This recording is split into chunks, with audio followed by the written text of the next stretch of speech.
Selamat pagi teman-teman semuanya. Bertemu kembali dengan Griananda Putra di sini. Pagi ini hari Minggu, tanggal 9 bulan Juli. Pagi yang cerah teman-teman. Saya di sini mau mencabut tanaman seledri yang ada di belakang rumah.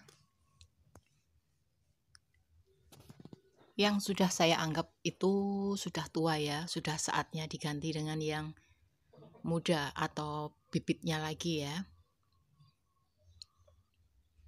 Banyak sekali tanaman seledri di rumah, jadi akan saya cabut yang sudah tua dan akan saya tanam kembali supaya tetap terus ada di kebun tanaman seledri ini karena banyak sekali manfaatnya.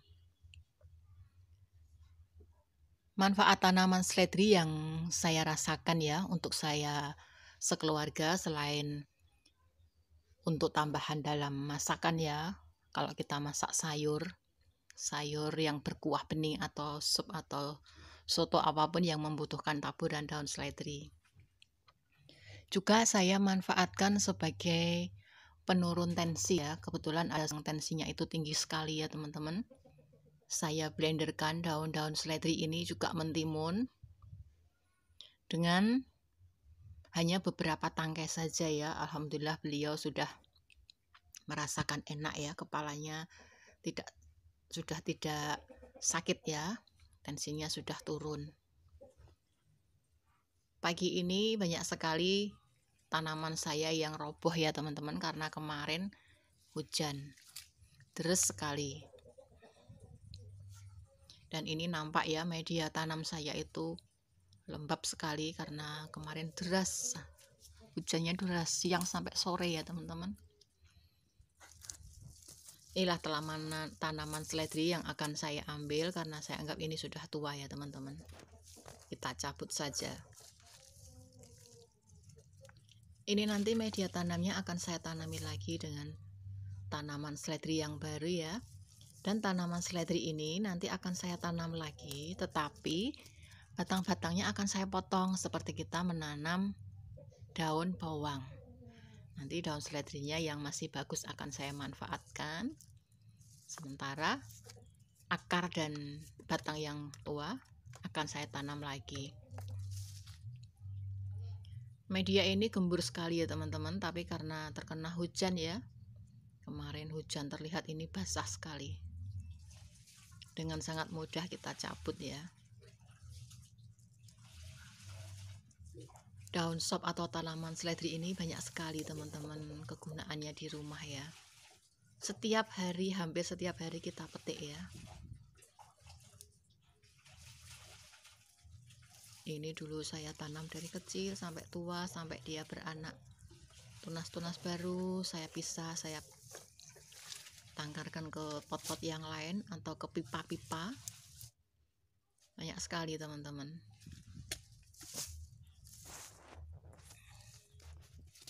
Hari ini kita panen seledri ya, panen seledri juga panen benih. Ini akan saya tanam lagi supaya menjadi banyak. Ini terlihat ya anakannya sudah muncul. Ini mudah sekali tumbuh ya teman-teman tanaman seledri ini.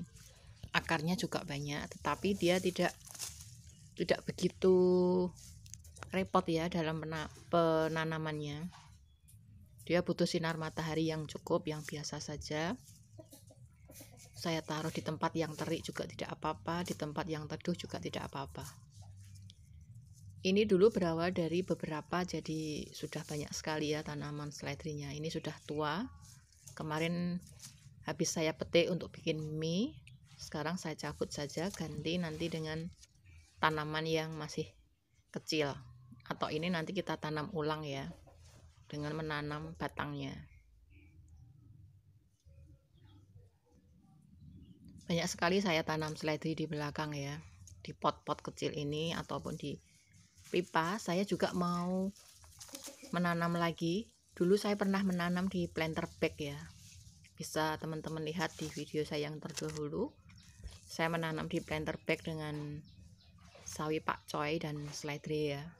Alhamdulillah ini mau saya tanam lagi di planter bag nanti, supaya semakin banyak tanaman seledri di sini teman-teman.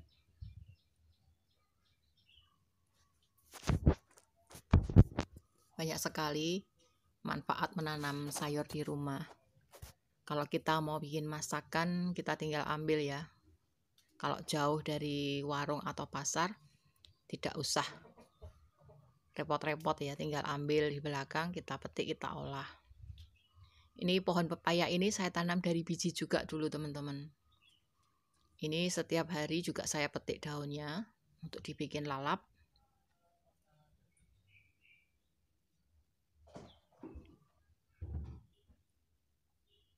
Dengan berkebun kita bisa mandiri benih ya. Bisa kita manfaatkan sebagai hiasan, juga bisa kita manfaatkan sebagai bahan tambahan masakan. Ini kale yang masih dalam masa pertumbuhan ya teman-teman. Dan daun bayam ini setiap hari saya petik ya teman-teman. Saya suka sekali kalau makan ikan, terutama ikan lele dan sambal, saya pasti petik daun bayam ini. Rasanya itu biasa ya, tapi crunchy, renyah. Seperti inilah teman-teman, manfaat kita menanam sayur di rumah ya, di kebun pekarangan. Bisa kita jadikan sebagai lahan ya, supaya kita tidak repot-repot pergi keluar rumah kalau kita mau mengolah satu masakan. Cabai, tomat, seledri, sawi, selada, kacang roe atau kacang koro, kacang panjang, buncis. Kita bisa setiap hari ambil di kebun ya teman-teman. Walaupun hanya skala rumahan, tetapi alhamdulillah ya, memudahkan kita untuk memasak ya. Apalagi kemarin di sini hujan deras sekali. Anak saya pengen makan mie rebus, saya buatkan mie rebus. Tinggal ambil daun bawang, tomat, sawi, cabai, juga seledri ini. Jadilah mie rebus, mie goreng di rumah. Inilah teman-teman, video singkat dari saya pagi ini. Kita bongkar, kita panen daun seledri, sekaligus kita panen sebagai benih. Cara paling mudah ya menanam seledri di rumah. Cara paling mudah kita tanam sayur di rumah, hanya menggunakan media yang ada di rumah. Kalaupun dengan polybag juga bisa teman-teman, atau itu botol-botol bekas. Saya juga menanam di botol-botol bekas, botol mineral ataupun minyak. Saya tanamnya juga dengan tanaman seledri. Akhirnya selamat pagi dan selamat berkebun, selamat beraktivitas kembali, semangat berkebun, dan sukses selalu untuk teman-teman semuanya. Terima kasih.